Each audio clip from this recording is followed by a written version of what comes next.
qala al-mu'allif rahimahullah ta'ala wa nafa'ana bihi wa bi 'ulumihi wa bi asrarihi fid dharain amin ya rabbal alamin.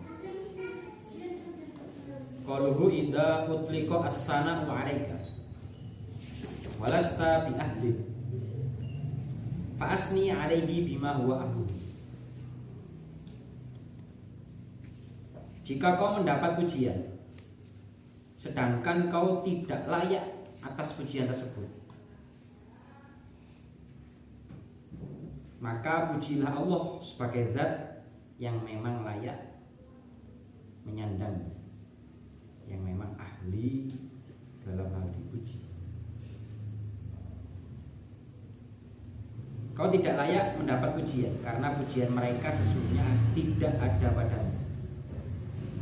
Orang-orang memujimu karena Allah menutupi aib dan celah itu.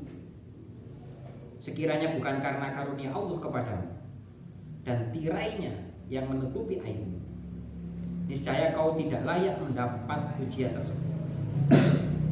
Oleh karena itu, etikanya kau harus memuji Tuhan yang memang layak dipuji, agar hal itu menjadi kesyukuranmu atas nikmat ditutupnya tirai darimu dan banyaknya lisan yang memujimu dan banyaknya lisan yang memuji, kendati kau tidak layak mendapatkannya. Oleh sebab itu, jangan tertipu dan terpesona oleh ucapan orang-orang yang memuji. Jadi ini adalah etika ataupun yang harus dilakukan ketika kemarin-kemarin kita itu dipuji, kita itu diagungkan oleh sesama manusia. Jadi etikanya seperti ini, ataupun yang harus kita lakukan itu seperti ini. Az-zuhadu idza mudihu in qabadu li syuhudihim astana minal haqq wal arifuna idza mudihu in basatu li syuhudihim dzalika minal haqq.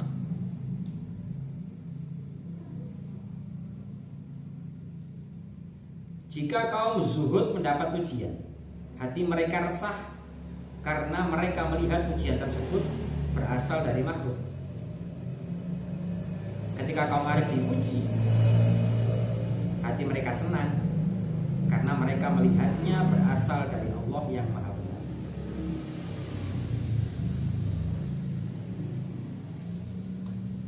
Jika orang-orang zuhud dipuji, mereka akan gelisah karena merasa pujian itu dari makhluk, bukan dari Allah. Mereka gelisah karena takut tertipu oleh pujian itu, sehingga kedudukan mereka di sisi Allah akan hilang. Sebaliknya, jika orang-orang arif dipuji, mereka akan senang karena merasa bahwa pujian itu dari Allah yang Maha Hak. Mereka selalu hadir bersama Tuhannya dan tidak menyaksikan kecuali Zat-Nya. Jika mereka dipuji, mereka menganggap pujian itu dari Allah. Karena itu mereka senang dan bahagia. Itu yang membuat tinggi ahwal dan kedudukannya, karena mereka tidak lagi menyadari dirinya sendiri. Dengan demikian, mereka tidak lagi merasa ujub dan tertipu. Ini sesuai sabda Rasul, jika seorang mukmin dipuji di hadapannya, keimanan akan bertambah dalam hatinya. Oleh sebab itu Ibnu Athaillah memuji syekhnya, memuji gurunya, yaitu Al-Mursi, dan beliau tetap diam. Pada dirinya pujian itu menduduki tempat yang agung. Seperti itulah yang dialami kaum arif lainnya. Para pemilik makom ini jika dicela dan dihina, mereka tidak akan merasa resah, kecewa atau sakit hati, karena tidak merasa bahwa celaan itu berasal dari orang yang mencela. Jadi ada dua makom di sini, makom zuhud dan makom arif. Makom ini bukan berarti awake dhewe yang ngenangen iso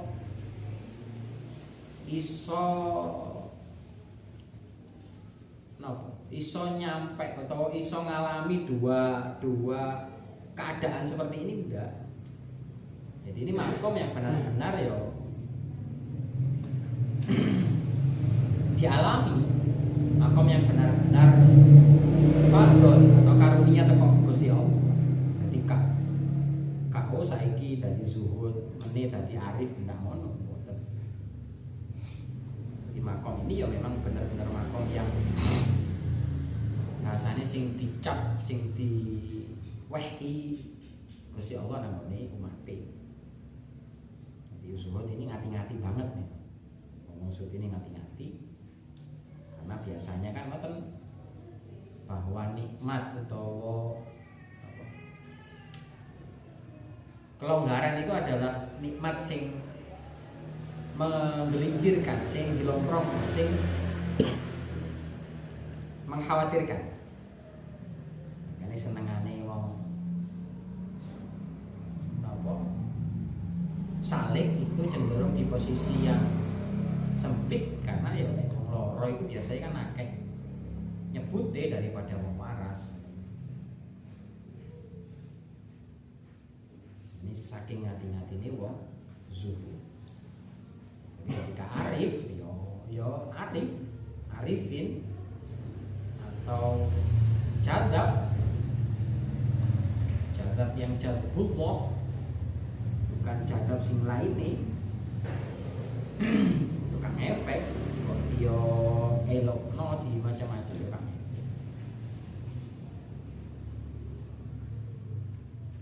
Mata kunta ida uktita wasatoka al ato wa ida munikta qobatoka alman fastadilla bidzalika. Bahwa pulpen namanya ganti itu kak bidzalika tapi bidzalika.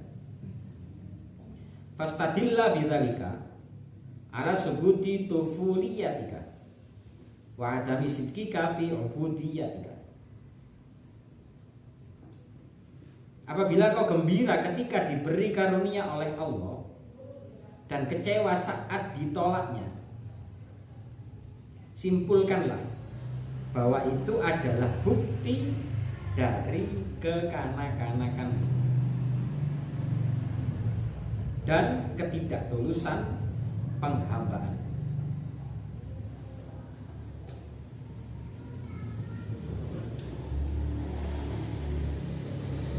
Itulah sikap kekanak-kanakanmu di tengah orang-orang yang dekat dengan Allah. Maksudnya, kau masih belum termasuk golongan mereka. Kau hanya ikut-ikutan dalam perkara yang tak layak kau ikuti. Seperti halnya anak-anak yang tidak mempunyai rasa malu mendekati tamu yang belum dikenalnya. Ini juga menjadi bukti ketidaktulusan penghambaanmu kepadanya. Saat seseorang merasa sempit karena tidak diberi dan merasa lapang saat diberi, itu pertanda bahwa ia masih memedulikan kepentingan dan maslahatnya. Si ego pribadi, si penting awake dhewe. Menurut kaum arif, bekerja untuk mendapatkan kepentingan dan maslahat pribadi bertentangan dengan ubudiyah. Siapa yang mendapati kondisi itu pada dirinya, hendaknya ia mengerti bahwa ubudiyahnya masih belum tulus. Sepatutnya juga ia sadar bahwa ia sedang bersikap kekanak-kanakan di tengah orang-orang yang dekat dengan Allah.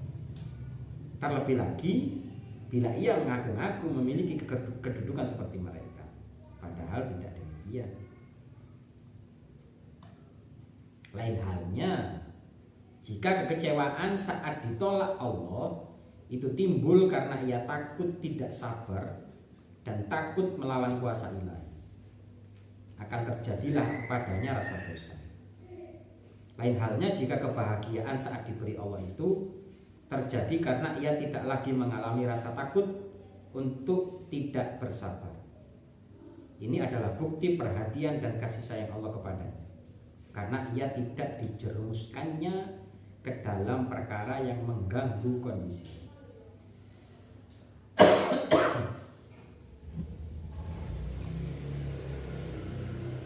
Ini bukanlah bukti sifat kekanak-kanakan dan tidak ketulusan yang disebutkan di atas. Bagaimanapun, orang-orang arif pasti tetap memiliki sifat-sifat pasti memiliki sisa-sisa sifat kemanusiaan yang ada pada diri. Dengan sisa-sisa sifat itu, mereka mampu bergaul dengan manusia dan makhluk lainnya. Itu adalah kebutuhan manusiawi pada diri.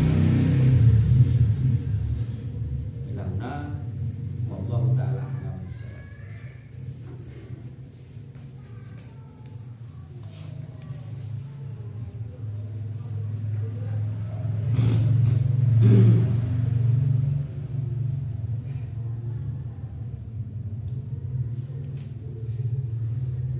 Monggo yang kiranya jelas.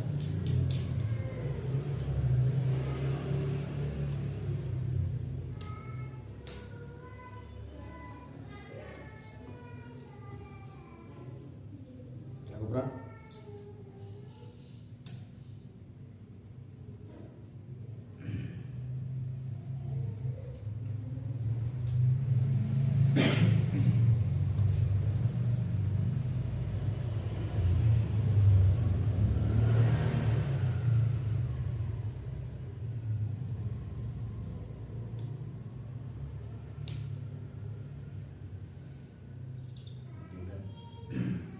Saat seorang merasa sifat karena tidak diberi dan merasa lapang saat diberi.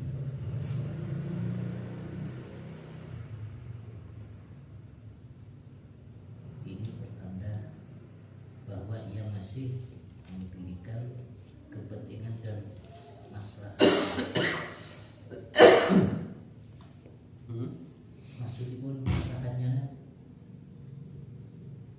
maslahat hamba niku, Maslahat pribadi. pribadi.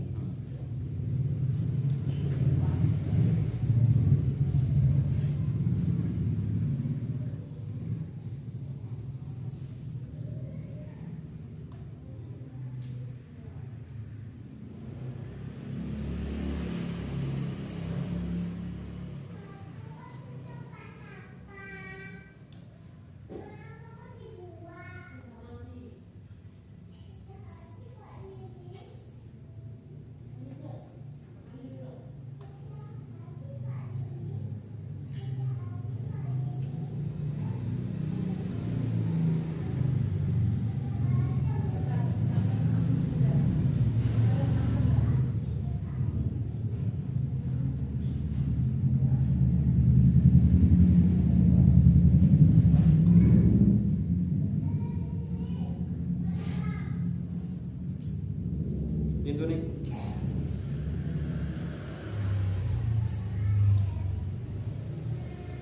Pin. yang mungkin mengajukan ini untuk keterangan menurut kaum Arif bekerja untuk mendapatkan kepentingan dan maslahat pribadi bertentangan dengan hidupnya. Nah, itu yang benar.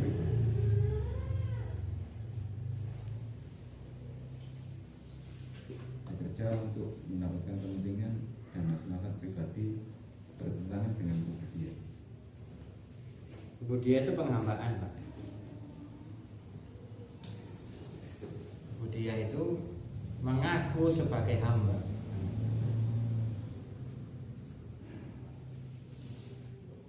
Utawa apa? Ngawula.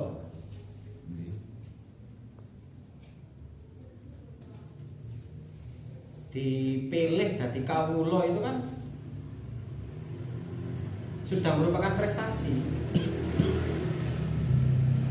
Ya kan?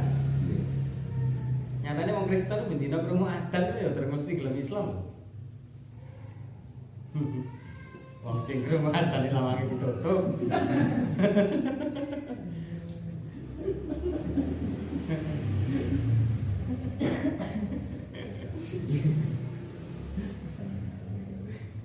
Gitu.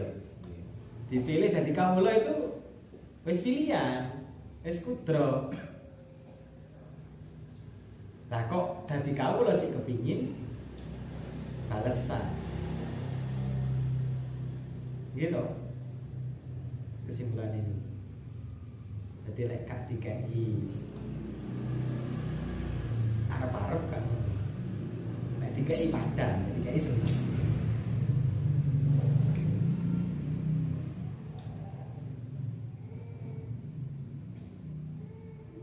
Tapi itu indal arif loh ya.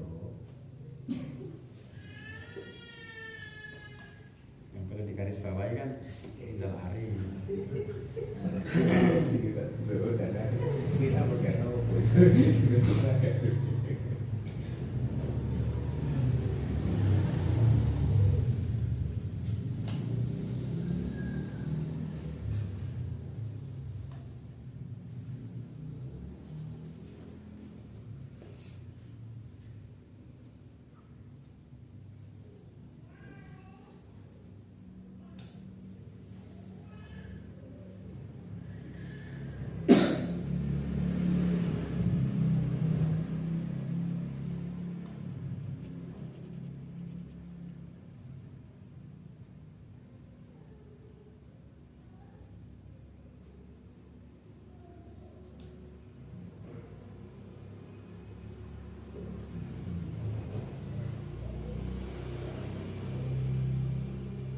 Sing iki malah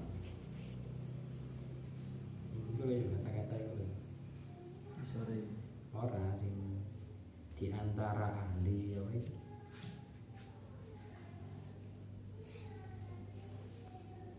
wal amalu ala nailihi wa huwa munaqidun lil budiyah. Jadi beramal itu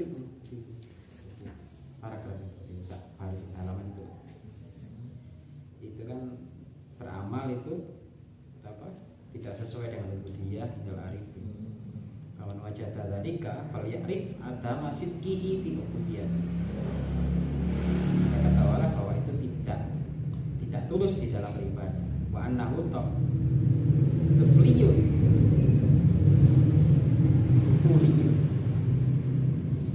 baina ahlillah fi iddiaihi maqamatihi. Maka kamu dikatakan kekanak-kanakan di antara ahli ibadah, di antara di tengah-tengah Orang-orang yang dekat dengan di antara orang-orang yang dekat dengan Allah. Gambaranku berarti orang ini ku wis cidek banget kan lho.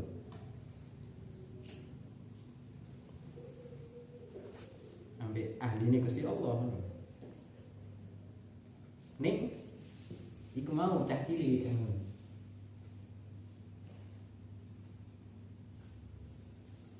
Secara fisik, secara leger kan podo lakune ambek ahli bawah orang-orang yang dekat dengan Allah itu mau. Ning di jero atine sing duwe rasa iku mah. Sing duwe rasa di anal qabdu indal man'i wal basta indal atau. Jadi sik apa bahasane gelo lek gak dikei dan seneng lek di paring.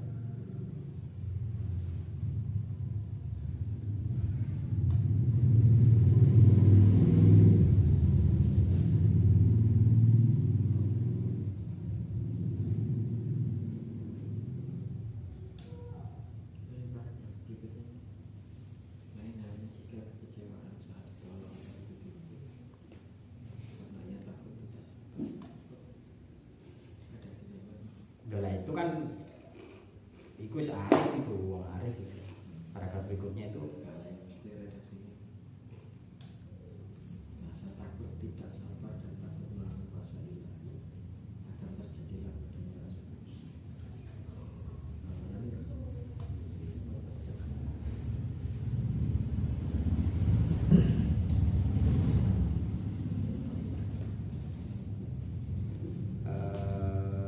balil hasil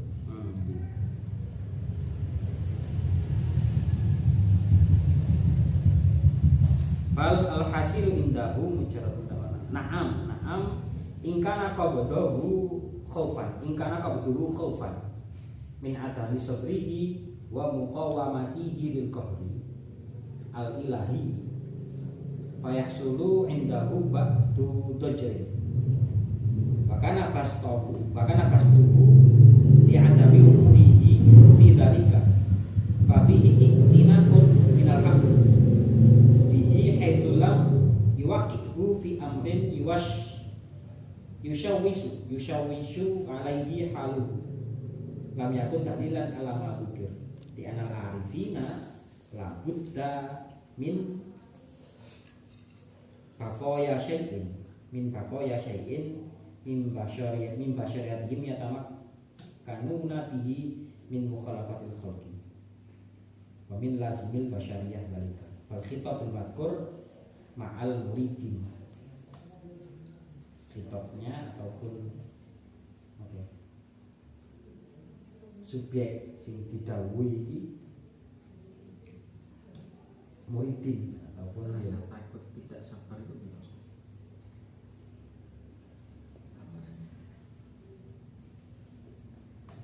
Jika gelone kedune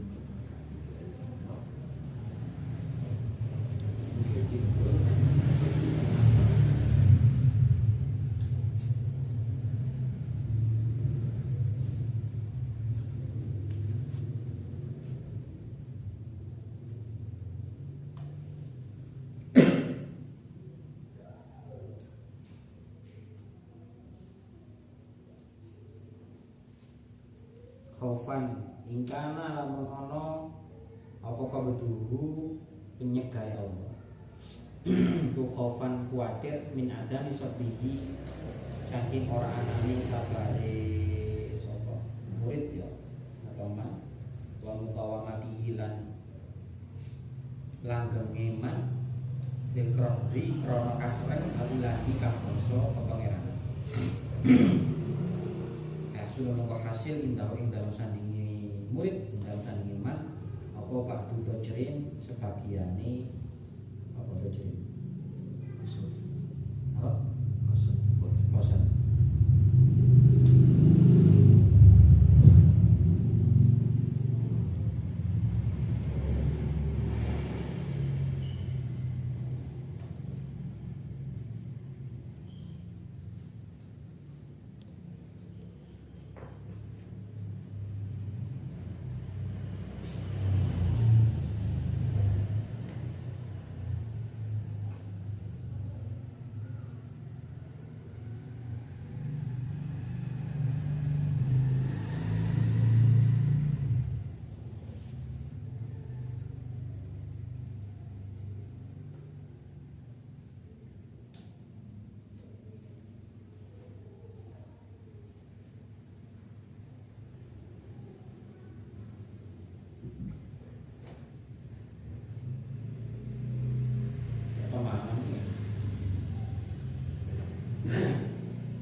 dia tidak dikasih itu akhirnya dia khawatir doi penyono bahwa penyegai Gusti Allah iki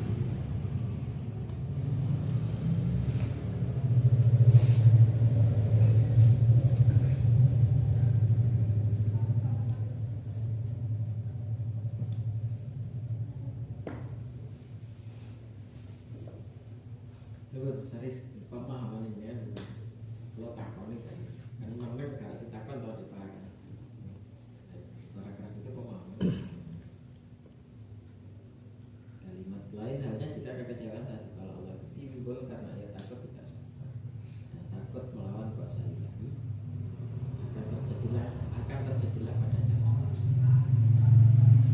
Halnya jika kebahagiaan saat itu ia tidak lagi mengalami rasa takut. Pemahaman di kalimat itu pemahaman aja dengan ini pulau kata saya tidak sabar dan terjadilah padanya rasa bosan itu bosan ambil pun berserah diri dengan pengeran ngawul atau pengeran kalau artinya ketika buatan bahasa yang memiliki daerah dikersahkan akhirnya muncul rasa bahwa terus bosan melakukan keistiqomahan ini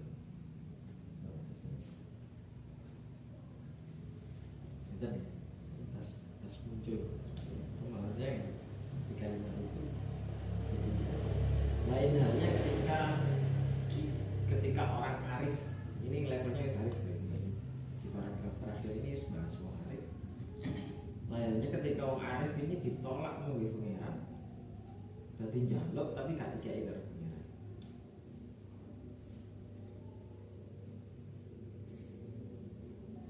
Atau oleh lah, jadi wong arif itu oleh getun mergo gak dikai pengiran,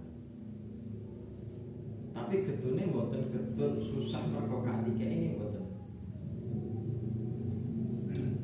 Oleh kecewa atau oleh getun, tapi mergo gak dikai mboten masalah atau bahasane mboten urip.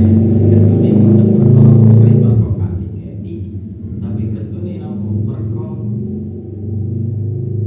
masih ada rasa ketakutan. Umpama dikei terus karo pangeran, jadi setiap jalan dikei, itu muncul rasa tidak sabar ketika dikasih, ketika tidak dikasih, ketika suatu saat permintaannya tidak terkabul, sehingga dan juga takut untuk melawan kuasane pangeran. Koyo wis biasa mampu, wis biasa iso, biasa dikei, kok moro-moro gak dikei.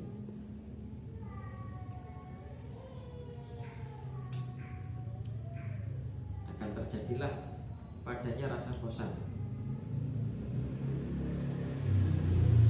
Saya kok ketune mergo kok aku dikei terus, mbok sesekali gak dikei. Jadi kecewanya itu ketika sesekali kok gak dikei, itu kecewanya yo ya niku ben aku gak dadi wong sing gak sabaran, gak dadi wong sing emosian, gak dadi wong sing wah sampai koyo-koyo di sini pangeran. Kan ada rasa kekhawatiran.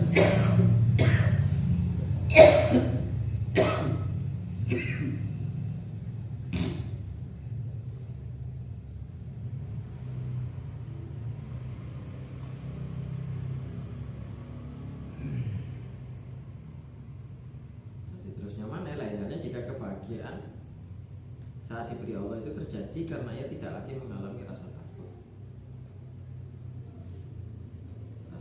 untuk tidak bersabar. Lain halnya lagi di tingkat mana lain ketika kita senang dikai pengiran senang, tapi senangnya buat karena pemberiannya buat ya mereka ya wis bahasa wis apa ya wis kenal wis nyawiji wis parak ambil pangeran man.